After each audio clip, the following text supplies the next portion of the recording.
Hello everyone, FPL Raptor here and welcome back to another video on the Fantasy Football Fix YouTube channel. In this video, I'll be bringing you my top 7 transfer targets ahead of double game week 22. If you are enjoying the content here on this channel and you'd like to support us, please do remember to like, comment and subscribe. But without further ado, let's jump into today's video.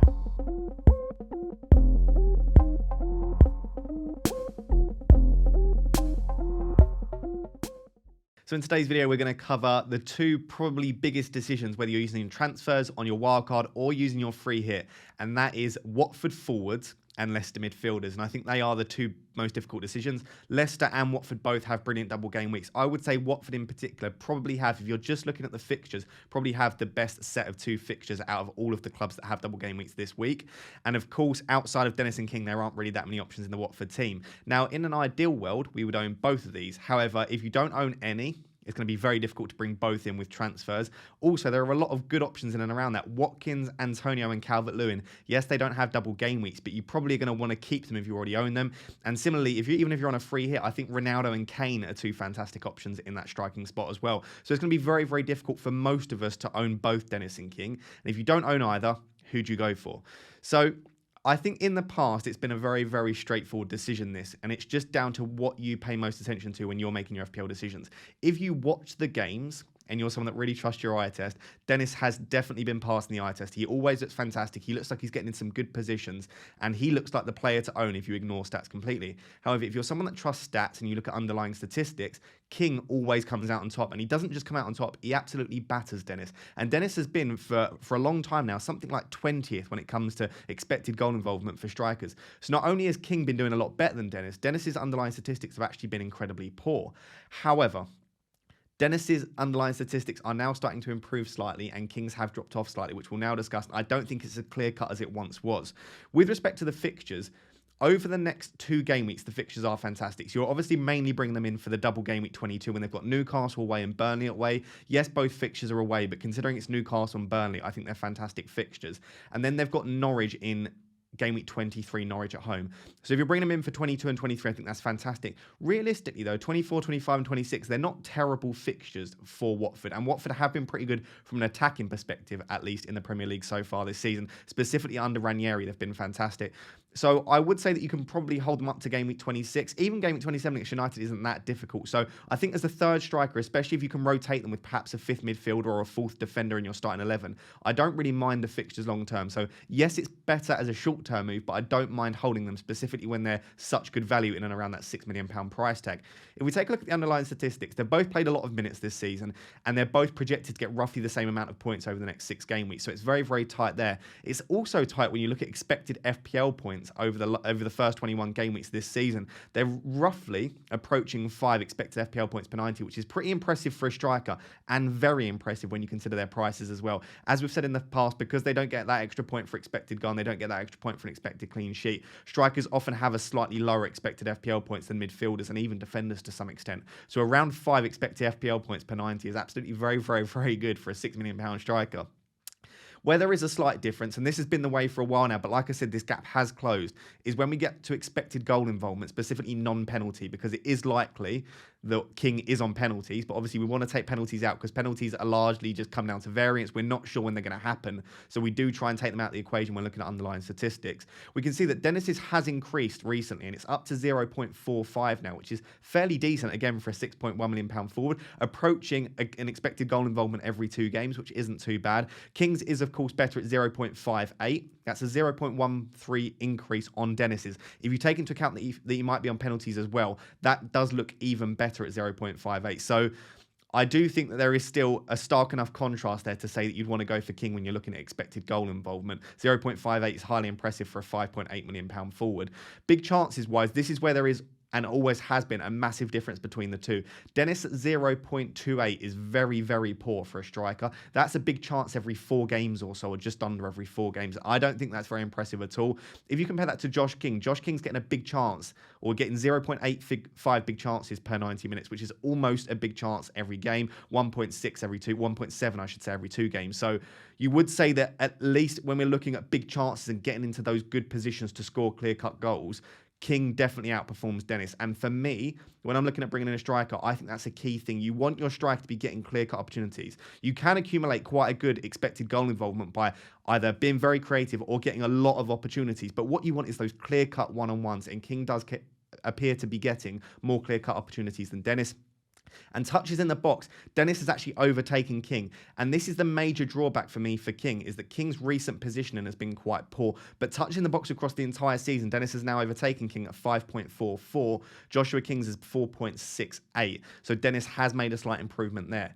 So across the entire season, I would say that King still comes out on top, but I would say that the gap is closed. What I want to take a quick look at, which we don't usually do, is over the last 5 games that they've played, how have the underlying statistics changed? So what we're doing now is we're looking over the last 5 games that these two have played as opposed to over the entire season. That means we're starting in game week 14 to game week 21 because a couple of the games were postponed. So across the past 5 games, what I would like to draw your attention to is the fact that Dennis has been performing better than King. However, both players have significantly dropped off in their underlying statistics. So, as I said, expected FPL points, Dennis is about 4.83. So that's not a massive drop-off for him. But Joshua King is down to 2.89. Which is really, really poor. Expected goal involvement per 90, 0.36 for Dennis, 0.24 for King. So Dennis's has dropped off quite a bit, but Joshua King's is under half, almost a third of his expected goal involvement across the entire season. So Joshua King has been pretty poor over the last 5 game weeks. Big chances wise, Joshua King is still outperforming Dennis at 0.4 per 90, but that's obviously, again, under half of what he is across the entire season. Dennis's is around what it has been across the entire season, around 1 big chance every 4 games. And then touches in the box, Dennis's is massively improved, 6.01 per 90, which is highly impressive. Joshua King's is all the way down at 2.8 per 90. If we take a look at their touch maps, Dennis has been occupying that right wing position quite well. So that means when João Pedro does come in up top, he'll be absolutely fine over on that right wing. Joshua King has almost been playing left back in a couple of the games. He's been dropping very, very deep out to the left. That's why there's not as many touches in the box. That's why his expected goal involvement isn't as good. And you can see from the touch map that he's not been getting in those great positions that he has been early on in the season. Again, that's why his big chances would have decreased as well. So generally speaking, what I would say is across the entire season, King's underlying statistics have been better. But when you take into account his positioning and underlying statistics from the previous 5 games for the two of them, I would say that Dennis is starting to bridge that gap. And when you take into account eye test as well, and also form, motivation, etc., I do think that Dennis might be at a position now where you say Dennis is the clear favourite. I do still think that there is definitely justification to pick King, namely his big chances per 90 are still pretty good, and the fact that if you look across the entire season, and of course bigger sample sizes are often better for drawing conclusions and looking at trends, I would say there's definitely justification for King. If I owned King, I wouldn't mind having him. I definitely wouldn't sell him for Dennis, specifically when you take into account penalties as well. But I think if I was taking a clear choice between the two now, assuming Dennis is fit, and of course Dennis has been in full training now, so we're assuming Dennis is fit, I think I would be going for Dennis personally. The final thing to note, which isn't taken into account with the statistics, is that Dennis obviously has had a bit of back and forth with respect to AFCON. It looked like he was going to go to AFCON. Then Watford suggested that he wasn't going to go. And they said that that was Dennis's decision and that it wasn't, they were not letting him go. But there did appear to be a bit of resistance from Dennis. So I would just keep an eye on that. If there's any sign of resistance, if there's any sign of bad feelings between Dennis and Watford or between Dennis and Ranieri, that might result in reduced minutes or potentially reduced motivation.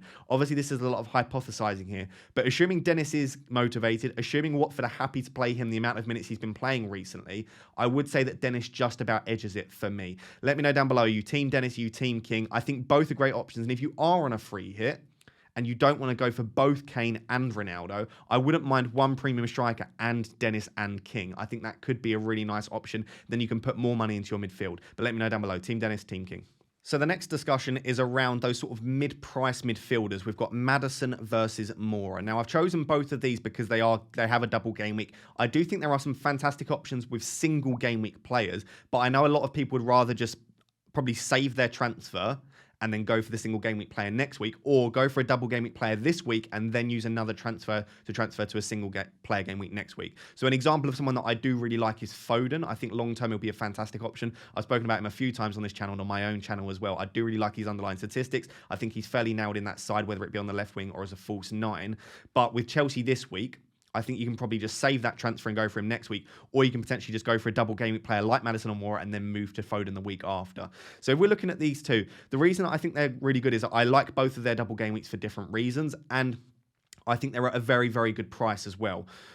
I think long term, you're probably not going to want either of these players. If we look at Leicester's fixtures, after Burnley and Tottenham, they've got Brighton, Liverpool, West Ham, Wolves, Chelsea. Really not great fixtures long term at all. I would argue that Tottenham's are potentially even worse as well. They've got Chelsea. The Southampton fixture isn't bad, but Wolves City isn't great. Then they've got Leeds, which isn't a bad fixture.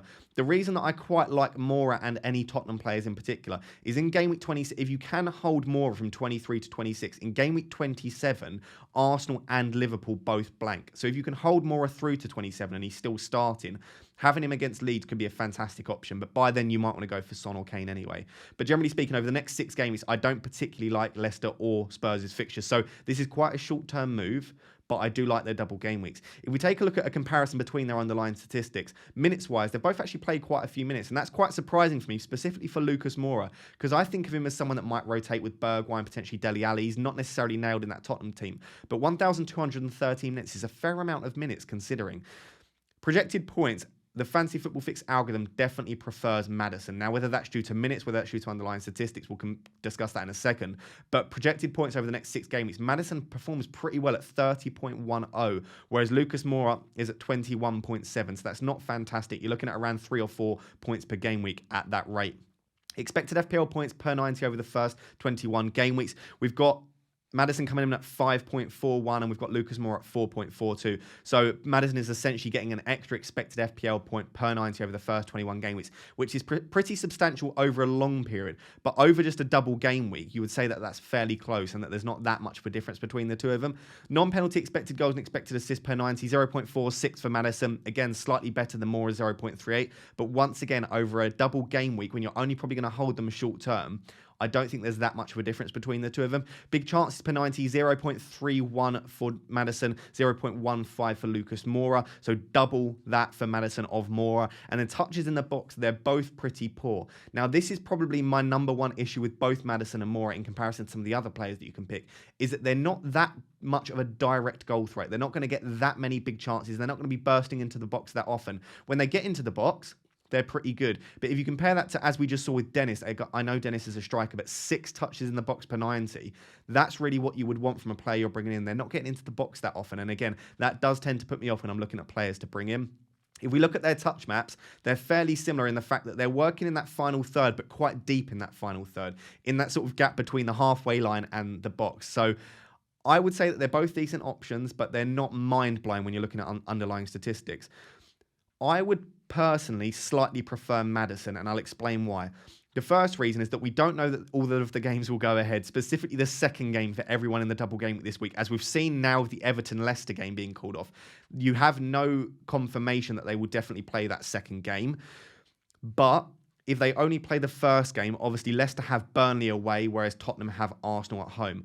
I should say that this is largely dependent on the fact that Leicester get a couple of players back from injury or from illness or whatever reason, and they can go ahead with the Burnley game. If the Burnley game doesn't go ahead, then of course Leicester players are not a fantastic option. Hopefully we'll know that before the deadline. If there's any doubt, then maybe you want to go for more. But assuming that the Burnley game goes ahead and that Leicester can field enough players, I think I would prefer Maddison for that reason, number one. And number 2, the underlying statistics are slightly better. And number 3, he's on set pieces. So outside of just regular open play goal threat, he's on corners, he's on free kicks as well. He's unlikely to be on penalties. That's likely to be Tielemans. But I do prefer someone that has multiple routes to points, whereas we don't know for sure that Moura will be on any corners. As you can see from his touch maps, he hasn't taken any corners this season thus far. So for me, I just think Maddison has more routes to point. More routes to points.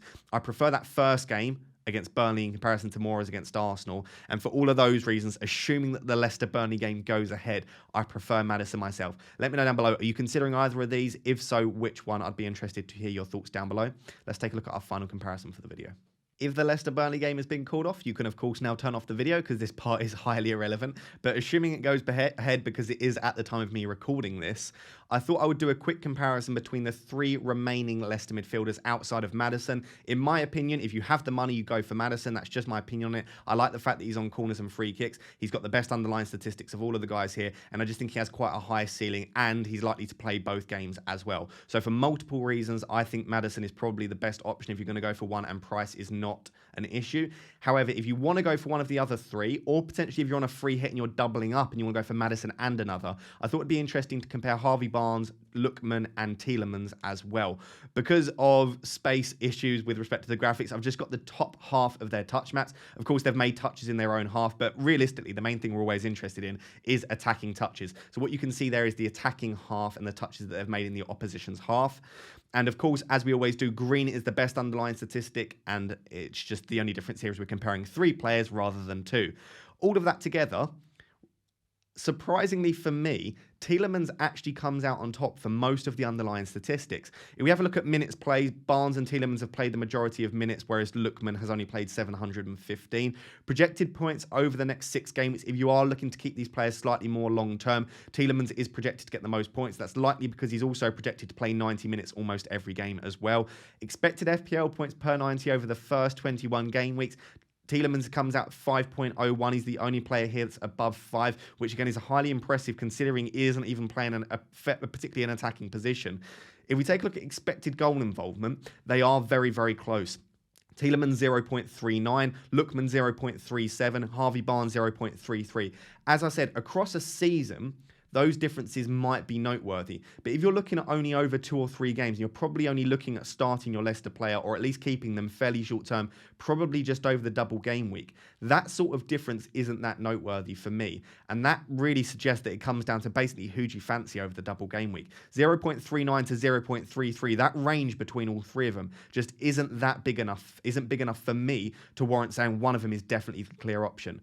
What I would say, and I should say that's the same for big chances as well. Lookman 0.38 big chances per 90. Harvey Barnes 0.35 big chances per 90. Tielemans 0.31 big chances per 90. So there's not a massive difference again in big chances between all of them. Where there is a stark contrast, and as you can tell, it's something that I really do look at when I bring in players. And I know it doesn't tell an entire story, but for me it does tell you quite a bit. In the touches in the box per 90, Tielemans really, really comes out as quite poor across the entire Premier League, but specifically in comparison to the other 2. Harvey Barnes, 5.76 touches in the box per 90. Lookman, 4.78 touches in the box per 90. Youri Tielemans is 1.31 touches in the box per 90. So he's getting between 1 and 2 touches in the box per 90. Yes, he can score absolute screamers. Yes, he's on penalties in the absence of Jamie Vardy. And yes, he can take corners as well, although Maddison is likely to be on most of them. But 1.31 touch in the box per 90 suggests that he's relying on either set pieces, penalties, or scoring a screamer because he's very, very unlikely to get into the box. Yes, he can whip in crosses, but when you consider the fact that Vardy isn't fit, Iheanacho is at AFCON, who is he crossing to? Yes, Lookman is pretty good. Yes, Daka might be back for double game week 22, which we haven't even spoken about Daka, but due to fitness concerns, I'm not sure I would go there. I'm just not sure that I would want to rely on creativity or rely on a set piece or a penalty myself. So despite the fact that Tielemans' underlying statistics are absolutely probably the best between Tielemans, Lookman and Barnes, for me, the fact that he's getting limited touch in the box probably means you are relying on, again, penalty set pieces or him scoring a screamer. So in my opinion, I would probably say Maddison is still the clear leader for me. If you think Leicester are going to get a penalty or 2, then Tielemans is a great option. But for me, it would be Maddison, then probably a straight shootout between Barnes and Lookman. I would probably just about go for Barnes because if Daka does start a game in 22 or he starts both, there is a small possibility that Lookman drops out the 11 or he could drop out to the right wing, in which case some of these statistics where he's been playing up top just aren't representative. So I would probably go Maddison, just about Barnes, then Lookman, then Tielemans. But that is my opinion on this. If I'm just presenting the statistics to you, it would be Maddison, Tielemans, and then Barnes and Lookman after that. Let me know down below which Leicester midfielders are you looking at, assuming the game goes ahead and assuming when you're watching this, Leicester are going to play Burnley. I think I would be doing Maddison, and then if I was going for another option, it would be doubling up with Harvey Barnes. So guys, there you have it. Those are my top transfer targets ahead of double game week 22. Of course, the focus has been on players that played twice in this game week, of course, assuming the games go ahead. However, don't be afraid to bring in single game week players if you think you're going to hold them long term and you're not planning on playing your wildcard anytime soon. I do think that if you're using your transfers, there is absolutely no harm in bringing players in across the long term and not fixating on the double game week. We saw that if you use that strategy in double game week 21, you were probably better off than bringing in the likes of Brentford players and Everton players as well. If you're enjoying the content here on this channel, please do remember to like, comment and subscribe. It's completely free for you guys to do, but we appreciate the support very much. Until next time, guys, thank you so much for watching. Cheers. Bye-bye.